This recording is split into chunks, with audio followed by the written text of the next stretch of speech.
All right, good evening and welcome, families. I'm Dr. Emil Ohangarzadeh, and I'm the Director of Equity, Access, and Family Engagement Department here at the Glendale Unified School District. I want to thank you all for being here and attending tonight's Gate Family Institute. Today's Thursday, May 29th.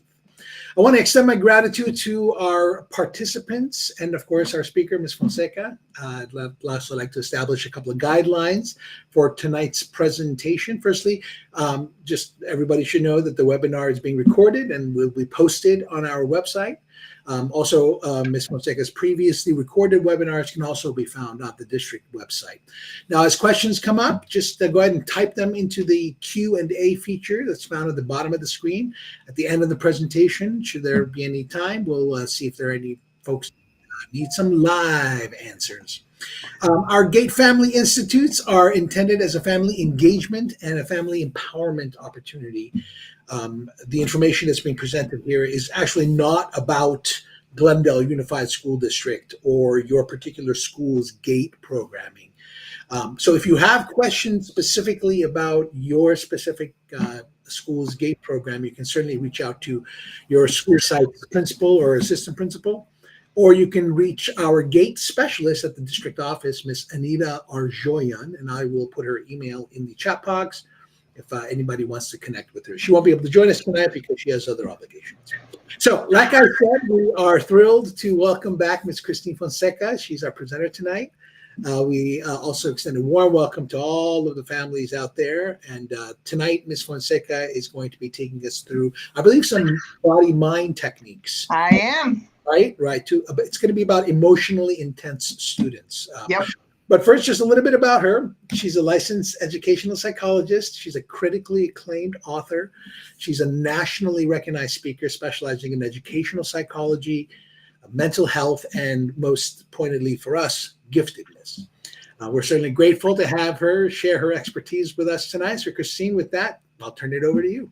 Fantastic. I'm so excited to be here. I'm going to share my screen so I can pop onto today's presentation.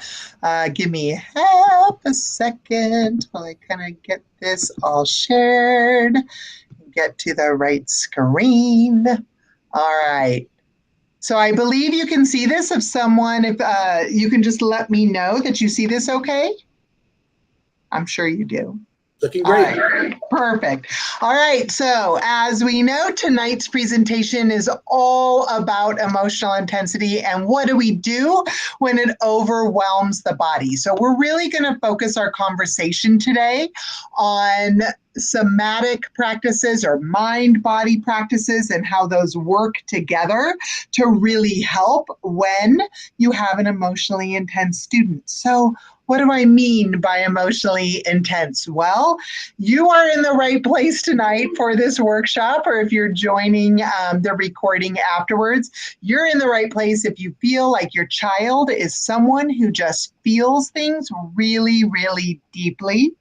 If you're looking for some tools to help manage some of those emotional intensities and the behaviors that come with it, and if you're really looking for tools that go beyond behavior management, that aren't about just control, but it's really about how does the body work and how do we use body-centered practices to help balance out emotional intensity.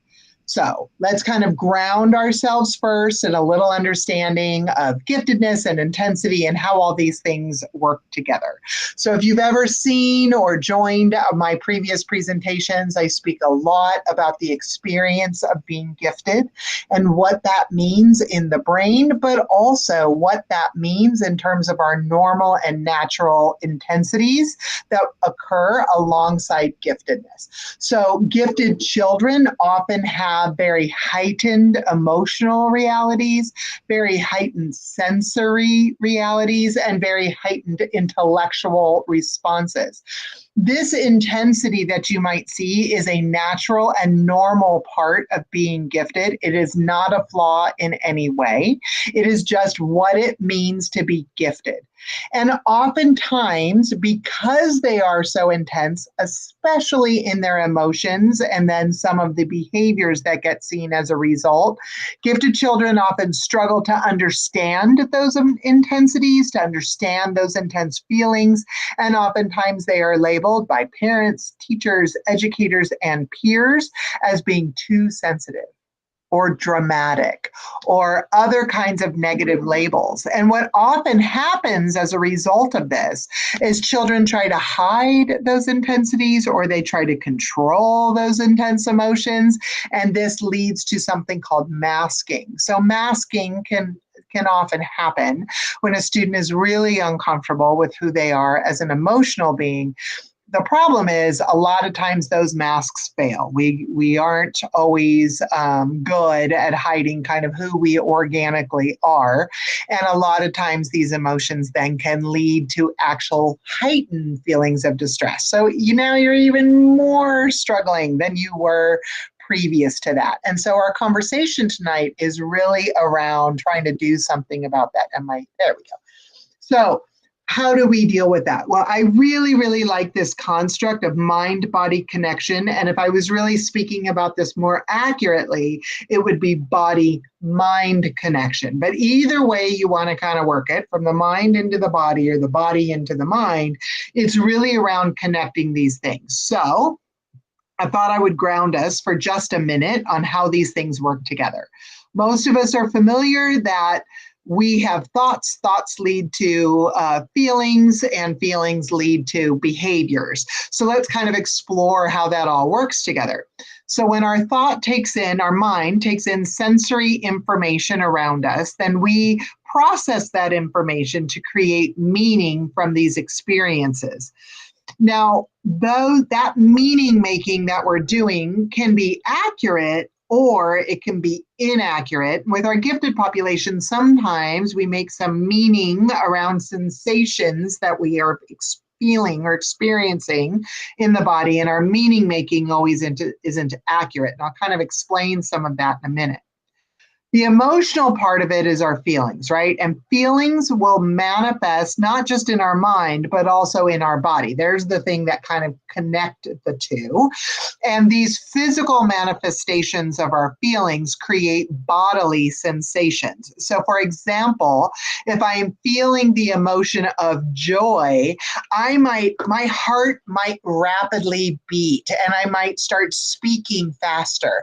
I will start to smile naturally. My shoulders will start to relax. So even though I'm heightened, right, I'm speaking faster, my heart's beating, I might also present as relaxed at the same time. Whereas if I were angry, I might have that same heart reaction, and I might start speaking quickly, but my shoulders will usually be elevated too, and my jaw will usually be tight. So these different bodily sensations occur when we're feeling a variety of emotions, and then our brain steps in and starts going, oh, wait, let me label that. And sometimes when it labels it correct or incorrect. And then it will also, especially in a gifted mind, take that even further. So not only is it going to label it, now it wants the whole backstory as to why it exists. So it's going to do all kinds of meaning making. And sometimes that can make things more intense for our kids. Sometimes it can make things less intense. Most of us know about those two things and how those things play together, but we don't always realize is that physical sensations, those things that we're feeling, activate our nervous system, which we're going to talk about a little bit tonight. I promise it won't feel like a biology class. It's a little too late in the year for that, right? But what I do want you to know from this is that our body stores and expresses our emotional world. So from our emotions that are occurring, we store that information in various areas of our body, typically in correlation to our nervous system and what our nervous system is doing at the time. So if we are feeling a strong, powerful emotion and it creates a meaning making that says, I am unsafe, then that gets stored in our nervous system as an issue around safety. And then our brain starts working really, really fast to find a way to make ourselves feel safe. And oftentimes that might be by dispelling some of those physical sensations we're having or some of that energy. And sometimes that's a good thing and sometimes that's a bad thing. When we're working with our gifted kiddos, this whole idea of mind-body connection is getting ourselves integrated so that our physical bodies, our nervous system, our emotional bodies, and our mind are all working together. And when that occurs, that's when we experience emotional regulation. That's when we experience a sense of well-being. It also starts to become the biology of what it means to have resiliency, which is something obviously we want our kids to develop. There we go. All right. So how do somatics play into this? Well, I want you to think of somatics as meaning of the body, and it's really referring to our nervous system. So we have our parasympathetic nervous system and our sympathetic nervous system. That's what most of us are familiar with. The sympathetic nervous system is our fight, flight, freeze response that happens in response to stress. Most of us are pretty familiar with that. Our parasympathetic nervous system is our rest and digest kind of state of being. It's when we're calmer. But part of what connects all of that is our polyvagal system. So your vagal system is referring to your vagus nerve, which is the longest nerve through our body. It connects our head to our gut. So if you've read recent research around our emotions and kind of what happens emotionally, we start to find out that a lot of physical sensations related to emotions live in the gut, that our gut and our brain have conversations with one another regularly, and they're doing so through our nervous system, part of our nervous system called our vagus nerve. It's also our natural reboot system. So if we if we activate our nervous system because we drank a highly carbonated drink and it caused our heart to flutter in some way that our brain and body interpreted as not healthy, then we might pass out. And that's kind of the body's regulation system at work. And that's all happening through your vagal nerve. Okay. Here's the important thing that you need to know about your nervous system as it relates to gifted kiddos. Nervous system stores patterns of stress, safety, and connection in the body. It is how we interpret our social venue of our world and how we interpret threat perception outside in the world. For our gifted kids, their experience of stress, their experience of connections, and their experience of safety are actually heightened compared to kiddos who are neurotypical or typically developing. And so it's really important that we understand this construct of your nervous system and we understand how these things interact with one another so that as parents, we can become kind of emotional coaches for our kiddos and teach them some basic strategies that regulate the nervous system. Now, I know this probably all sounds like, holy moly, she is speaking language I don't know. Trust me when I tell you, you are likely already doing a lot of the regulation strategies. You just had no idea you were doing them. And so my purpose in teaching some of this tonight is so that you can get a really good handle on how to do this with intention. Now, when we learn to regulate, this isn't taught just through words. In fact, words are probably the least effective way to teach regulation strategies. This is something that we model. This is something that we need to feel. This is something we can do in unison with our kid. And so every single strategy that I'm going to go over tonight, I invite you to try them out as I'm talking about them. And the beauty is I can't see you right now, so I won't know if you are trying them out, but just try them because you really want to practice these for yourself for use, and I'll explain why in a moment. And then you're going to use them to help teach them to your kids. And so somatic tools, because they are of the body, kind of offer kids a language that is beyond words, that it is felt language. And I like to say it exists in a pre-language context. And when you have a student who's really, really heightened, and I'll share a couple of stories around this, it can be really helpful. All right. I already said that our gifted kiddos have really intense emotional responses. We've talked lots in these sessions about emotional intensity.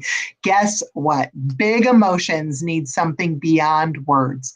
They need a full body response in order to help kids learn to balance out those emotions. This is not about fixing the kid, because the truth of the matter is there's nothing wrong with them. For you adults in the room who might be gifted, there's nothing wrong with you. You're experiencing a large emotion, which is very typical and normal for gifted humans.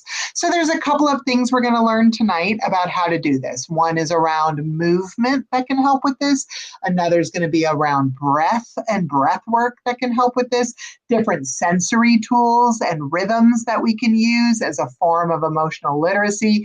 This is not about kids suppressing those big emotions. And so, those of us who are closer to my age, who kind of grew up in the era of one needs to manage and control their emotions and they cannot let them get out of sync. And while some of that is true, we do need to learn to regulate. It's part of kind of our social contract. It makes us easier to get along in the world. That being said, none of this is about suppressing what's true about you emotionally, or hiding it, or pretending it's not there, or dissociating from it. This is really about how do I integrate my strategies so that I can live from this really integrated or rooted place. Here's the important reason why you guys need to practice these skills alongside your kid. The number one determiner of how a child is able to manage their emotions is actually going to be the adults that are around them. I'm going to say that again. One of the biggest determiners of a child's capacity for coping, it really lies in the adults. And that's because of this little tricky thing called mirror neurons. So mirror neurons are the experience of you do something and I wind up doing the same thing. That's a mirror neuron at work. We are mirroring each other. It is a normal, natural part of being human. Humans are very hardwired for connection and social contact. And part of how we do that is through mirroring. If you ever wondered if this works, what happened the last time you smiled at somebody? That's right. They smiled back. Or they looked at you like, why is she smiling at me? And if you kept smiling at them and held their gaze, sooner or later, they're going to smile back. They can't help themselves. Smiling is a really natural state for our mouth. It actually takes less muscles and less energy to smile than it does to frown. So it's harder to hold a frown if other people are smiling. If I started laughing, you guys are going to start laughing eventually. You might be laughing at me, but you won't be able to help yourself. And that's because of mirror neurons. That's what's happening in that moment. Well, mirror neurons, because of that, because of this capacity to mirror one another, adults, we have incredible capacity to help our children when they're dysregulated through a process called co-regulation. And the strategies I'm going to teach you today, you can do with your children, in sync with your children, and really, really have a profound difference in the result. So the first one this is all going to be about strategies for the next 20 minutes or so. The first one I want to talk about are some of the different breath things we can do. So very simple breath techniques help children anchor into the present moment. Now, when a child is overwhelmed, they disconnect from what's happening right now in front of them, and they either ruminate about the past or project into the future. Our gifted kids can vacillate between both really, really quickly. What we need to do in that moment is anchor them right now into the present moment. And one of the best ways to ground yourself in the present moment is through a breathing technique. So we're going to try one, and I'm going to talk about another one in a little bit. So this one involves taking two quick 2-second inhales. So before you exhale, and then a long exhale. So you breathe in, hold it for just a beat, and then exhale. This particular strategy activates your nervous system. So you're activating the body's built-in mechanism to dispel toxic energy, or to dispel kind of that too much energy in the body, right? And to regulate the nervous system. And if we can pull ourselves from a sympathetic nervous system response to a parasympathetic nervous system response, guess what? We are calmer. So a couple of things that the will also do for you. You're removing excess carbon dioxide from the body in a really natural way. You're slowing down your heart rate. You're improving your oxygen exchange. So those of you who have a smartwatch and your watch is annoying and tells you when you're overwhelmed or that you need to pay attention, what it's looking at is your heart rate variability. Your heart rate variability is tied in both to your rate of rhythm as well as your oxygen exchange happening and the impact that that's happening on the heart, which we can't sense otherwise. We typically can't sense that, which is why these apps are kind of really helpful. And so it's a way to manage that. So the higher your heart rate variability, the lower your activation of stress. And then also this will help manage your emotions because you're tapping into the vagal system. And so you're tapping into our resting system within the vagal nerves through that breath. There's a couple of other things breathing wise you can do too that I'll tell you about in a minute. Probably my favorite way to get back in the body, and it's a lot of fun, quite frankly, is a dance party. I know that may sound silly, but it's really, really not. You know, we're getting near summer. We're picking up our kids from school. They're getting a little stressed. They might be in the middle of finals or finishing up things, or maybe they didn't have the year that they wanted to hear. They might be feeling some sort of way about it. Why not, when they get in the car, turn on some fun music and everybody can dance in their seats, adults included. Dancing, stretching, any form of non-choreographed creative movement is really, really good for the body. And it allows us to express emotions. It allows us to get beyond words. It allows us to just shake those feelings out. Shaking is a really good thing that happens. And if you wonder if all this stuff really, really works, if you have an animal at home, like a cat that likes to stretch, or a dog that will just randomly shake, right, their fur, what they're doing is regulating their nervous system.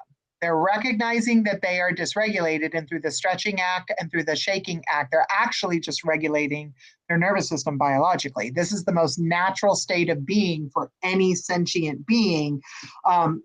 The thing is, as human beings, we have all kinds of social rules and mores that we can't do those things.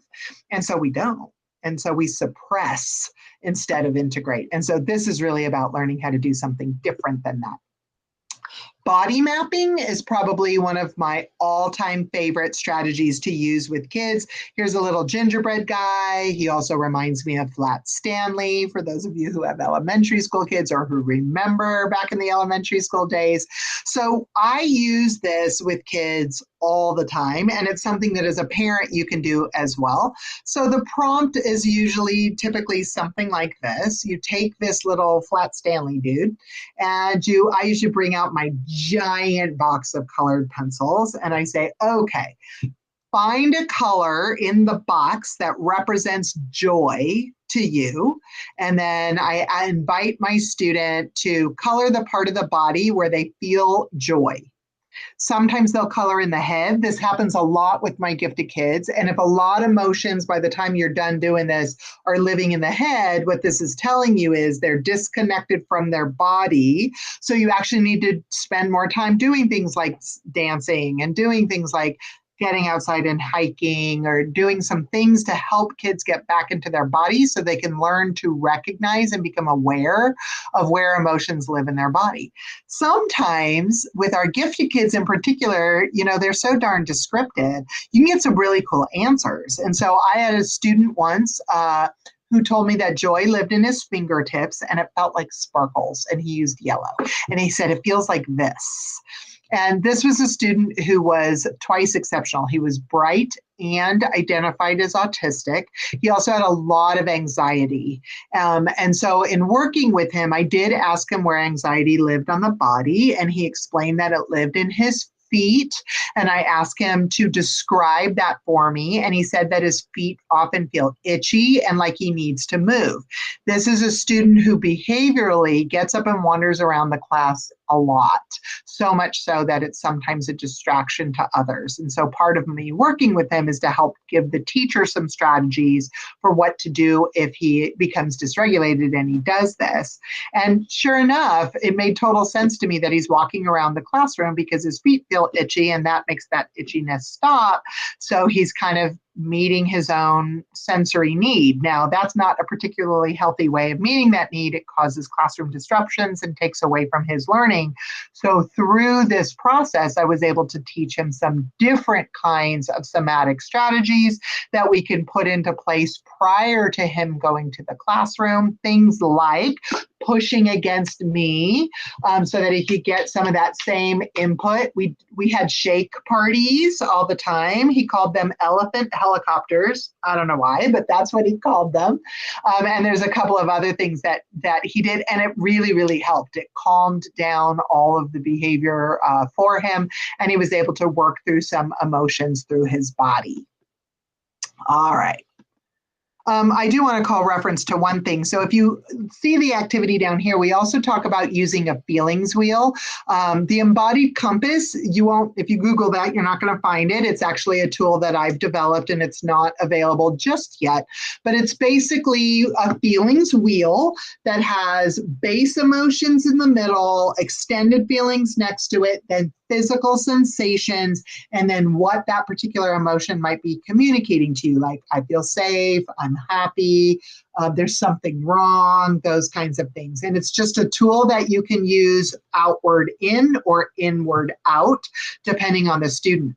One of the things I've really found with my gifted population is they really like to live in their brains. And so part of the challenge is getting them out of their brain and into their body. And so I will use these a lot to start from the outward ring, not so much what they're communicating, but some of those physical sensations, and then bring it in so we can find the right emotional label for it. And then we'll talk about what meaning making is going on in your head, and I can kind of challenge that and push against that and some of those things. Let's talk a few more strategies. So these strategies are coming from the 3 leading research areas relative to somatic practices. One of them is called internal family systems, the other one is called polyvagal theory, and the other one is called somatic experiencing.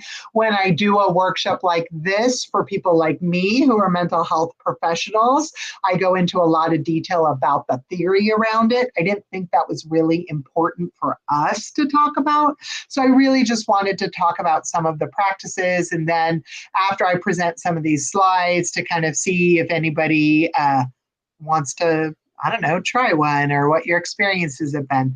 So let's talk a little bit about tracking the parts. So I want you to think of the human being as a series of different parts, right? We have different kind of emotional parts to our being. We have the part of us that might feel ashamed. We have a part of us who's trying to keep the part of us that feels ashamed from talking. And then we have other parts of us. And so this idea of tracking parts is all around getting into your body and trying to figure out, it's kind of like that somatic, where do body mapping exercise, where do these different feelings that I'm having live in my body? If I am really activated, meaning I'm really dysregulated, where does that live in my body? What is my body doing? How do I know it lives there? What is my mind telling me? And what do I need right now in this moment? And so a lot of times what I'll do when I'm working with a kid who's really in the thick of it, or even an adult who's really in the thick of it, is I'll ask, where are you feeling this in your body? What are you feeling? Give me a texture. Is there a color? Like, what does it feel like to you? And if you were to just ask that part of your body what it needed right now, what would it tell you? So many times I'll do a workshop like this virtually, and we'll kind of get rid of the screen for a little bit and just look at each other face to face. I'll get a volunteer and I'll say, okay, are you feeling some sort of way in your body? And they'll be able to tell me. And then I'll say, what does your body need right now? And I had one lady who said, I need to stand. I said, awesome, let's both stand. And so we did. And then I said, what does it need right now? It needs to shake. Great, I'll shake with you. And so we shook together. And I said, now how do you feel? And she said, oh my gosh, I feel like totally fine now. Like I'm fully regulated again. And it really is that easy. This is the most simple, natural state of being we can do. And regulation is something that all of us have at our fingertips that we can do really, really easily. And yet, most of us don't do that. We get kind of lost in whatever the mind is telling us about those feelings instead of thinking, okay, I could probably just regulate this in some way. Let's see, deep breathing. So we did there's a couple of other types of breathing exercises that I think is really good. 4-7-8 breathing, and it does not have to be those numbers, refers to breathing in for a count of 4, holding for a count of 7, and exhaling for a count of 8. If you have not breathed like this before, holding for 7 feels excruciatingly long. I do not recommend holding it for that long.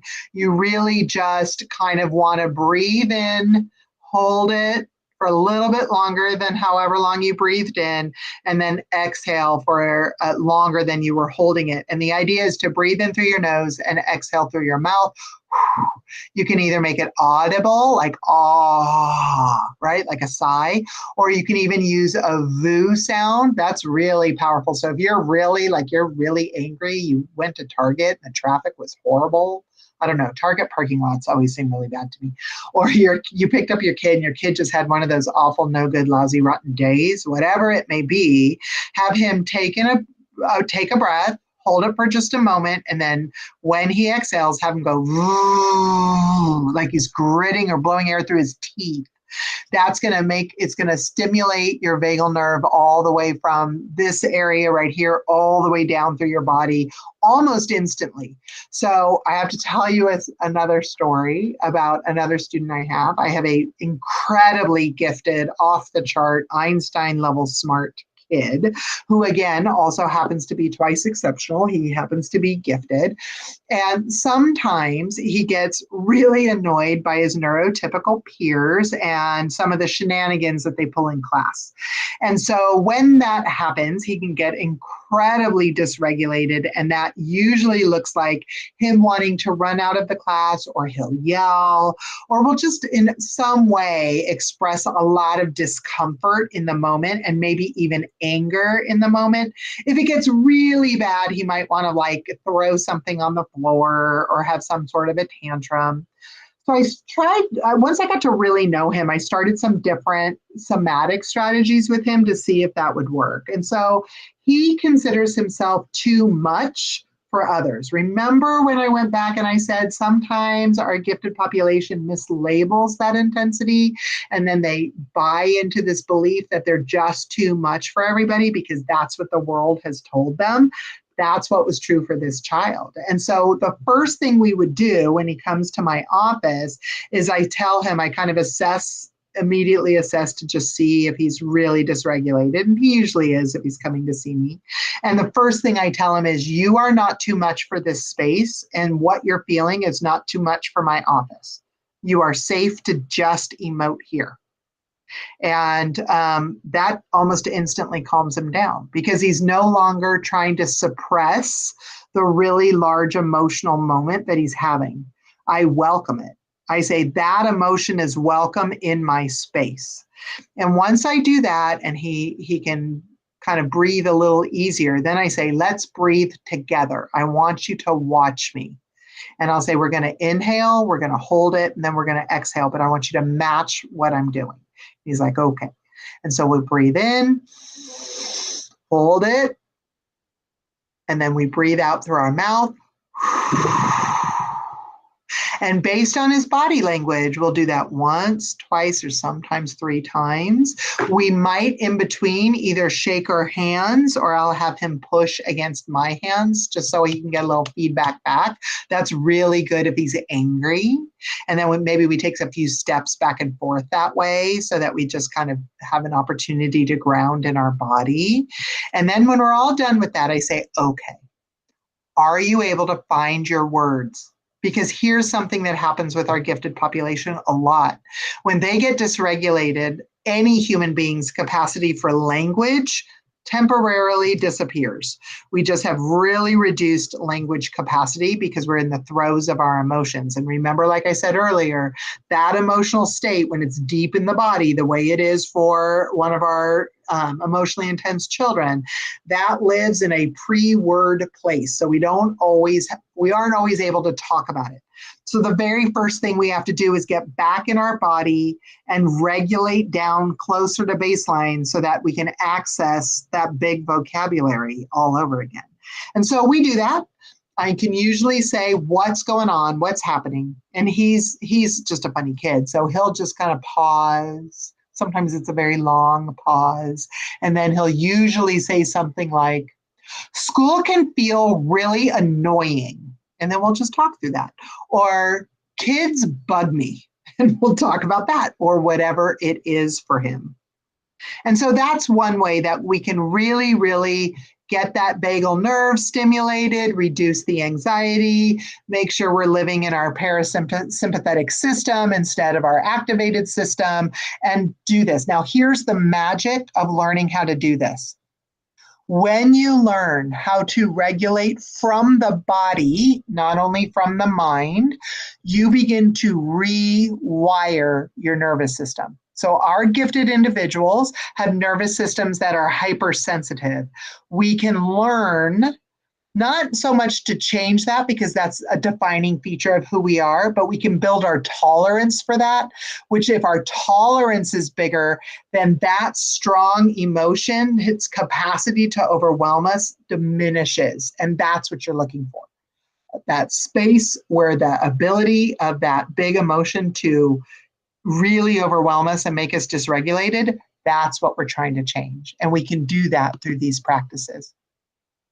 I mentioned laughter, shaking, that boo sound. All of those are something called somatic experiencing, and they do that same activation. And then some more grounding activities that I want to tell you about. There's this one. Do I have another one? Yeah. We'll do this one and I'll build on this one. So your 5 senses grounding is really easy. You're going to work with the student, and you can say this like in the car when you're driving home, or I don't know, when you're at home and the student's having a moment. If you're out at the restaurant, the student's losing their stuff, and they're getting really dysregulated, you could really do this anywhere. So we start with, tell me 5 things. I usually like to use colors because that's really accessible to students when they're upset or angry. I'm like, okay, buddy, we need a grounding moment. Look around the room, find 5 things that are green, find 4 things that are yellow, find 3 things that are pink, find 2 things that are blue, find 1 thing that's silver, and then have the conversation. So the idea is to ground, to start to regulate, before you do any kind of inquiry as to why they're dysregulated, and before you do any kind of coaching or redirection for the behavior.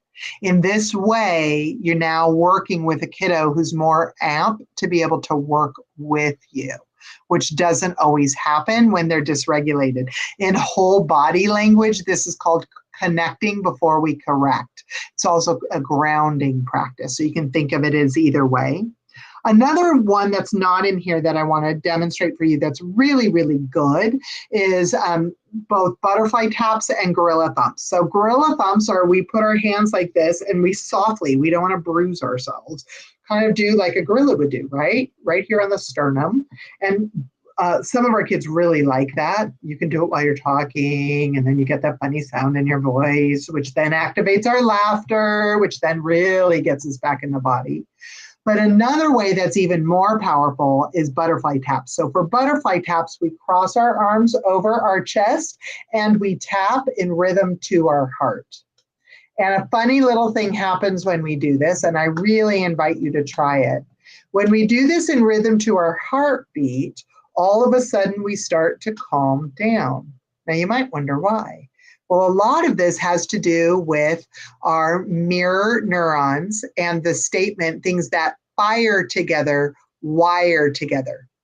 So once upon a time, you were in your parents' womb, and at that time you were safe, right? It was a beautiful environment, the perfect temperature. You always had whatever you needed. There was never, ever a worry. And in that wonderful state of calm that you existed in as you were being formed, in that moment, you also had the maternal heartbeat happening. So there you are in the womb, feeling a fabulous sense of calm at the same time that there is this heartbeat going. And that heartbeat creates not only a sound that you heard as you were developing, but a feeling that you felt because it caused a vibration in the body. And so you felt that also. Your brain wired all that together as a state of calm. So now when we tap, we can recreate a state of calm because your body instinctively knows in this very primal, early memory where there's not even words attached to it place, that beating represents calm. Putting your hand over your heart so you can feel it beat represents calm. Another really funny one, this is my favorite example of that. You know how when you had a toddler, and they needed to go to the bathroom, you could always tell because they'd start to shake? Did you know that biologically there's absolutely no reason why we shake? None whatsoever. It's anatomically, it's not helping you like wait to go to the bathroom. It's not doing any of that. What's actually happening is it's sending a signal to your brain to relax. And that's enabling you to kind of hold your bladder a little longer, whatever that you're doing. That's actually what's happening. And that's, again, because you're recreating this moment of calm in the womb. I just find the whole thing fascinating. I find the human body ridiculously fascinating. All right. Okay, I'm going to stop sharing for a moment and kind of get back to you guys. All right. So really the point in all of this that I share today is really different tools and different strategies that we use to really, really get back into the body and really, really use those regulation tools that are of the body to calm ourselves, to teach our children how to calm themselves. And then from that regulated state, we can teach kids how to manage all of that. So that's kind of what I have to share tonight. I wanted to do a little bit lighter of a share and see if there's any questions. Thank you so much. That was fascinating. I love the... Human beings are amazing. We are just amazingly designed. Can I just tell you? It's pretty amazing. I actually been thinking about that concept too, about the shivering and the shaking, why that happens. And I love the piece about the body mind and how you were saying, it doesn't matter which one comes first, but the distinction is an interesting one, Yeah.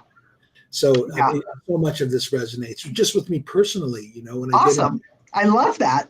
When I'm personally thinking about something stressful, going for a walk or using my body or exercising somehow seems to calm me down. And it almost... Well, you got all kinds of things happen. So I love the example of taking a walk. So I'm stressed. I've got too much on my mind. And so I go for a walk. When I go for a walk, immediately I'm a little bit calmer because my body is starting to give me two different brain neurotransmitters that are helping me out. One is serotonin. So we're producing a little serotonin through movement, and that's just your body's natural mood stabilizer. And then the other one happens when we get a runner's high, right? And so any kind of physical activity can do that as well, which masks pain. So then we're just feeling happy, happy, joy, joy. Then we've got freedom of the environment. So especially if we're walking outside, especially in the afternoon when we've got a little bit of a breeze going. So now I'm in nature. I got a little bit of a breeze going. I might be feeling really rooted in the present moment. Then I kind of forgot what it was I was stressing over. So I kind of at least temporarily let it go. So see, there's all kinds of things at play. Sounds fascinating. For those of you who are still on the call with us, if you have any questions, we encourage you to use the Q&A feature at the bottom of your screen. But we thank you all for joining us tonight. You know, one of the things that I also found interesting, Christine, was that the vagal nerve. Yeah. That's something I'm going to Google all night long now, I'm sure of it. So there's a really good, he's pretty famous in trauma, like the world of trauma and kind of the impact of trauma on the body. He wrote a book called The Body Keeps the Score, and he talks in detail about polyvagal theory. So if you're going to go down the rabbit hole, start there. But really what's important to remember is those of us and anybody, you know, past the age of, I don't know, 5 has probably experienced some sort of big something in their life that left an echo. I want you to think of it as an echo in the nervous system, and it's stored there. And it's stored there because at the time that it occurred, we didn't know any of this stuff. So we didn't know how to release it, and we didn't know how to process it. And because the body likes to store that stuff in case we need it later, so it stores it in the nervous system. And that's really just all that happened. It's incredible. You know, it's again, those of you who are joining us, if you have any questions, please use the Q&A feature and type in your question. You know, another piece, Christine, that jumped out at me was that concept of the pre-word stage. Yeah. Just like you were saying, some things dig deep into us, and I hadn't thought about that. You know, there's good reason it's for the place where language doesn't exist. I see. So the way I've even talked about it myself, just as a human being, is I'm pretty open and transparent. Anybody who kind of knows me or follows me online knows, like, if I'm in the middle of my whatevers, like, I'm open about it. Like, I'm in the middle of whatevers. We're using some somatic practices this morning. Like, that's what's happening. But before then, I'm usually deep in it, and I don't post in those times because I don't have words for it. I don't even have the capacity to say stuff about it yet. It's in this space, deep in my body, way before language, and I have a whole strategy around pulling that out into language, like pulling that up into the mind to make words out of it, to be able to release it, using our body, using our 5 senses. We call that somatic writing or sense writing. And for those of you who don't know, I'm also a fiction writer. So literally it's how I write really believable characters who are going through stuff, like, you know, is using all those same practices, but it's really tapping into that pre-language piece that all of us have. That's fascinating. Right? Thank you so much. Yeah, thank you. Of course. To wrap up today, and of course, we want to extend our deepest appreciation for the families who are able to join us. For those of you who are interested in some site-specific questions, we encourage you to contact your specific school's administrators or your specific school's gate teacher specialist, or you can reach out to Ms. Anita Arjoyan, who is our district-level gate specialist. I've put her email in the in-call messages. Christine Fonseca, thank you once again. We appreciate your time, and we look forward to learning from you in the future. Thank you for joining, everybody. Always a pleasure.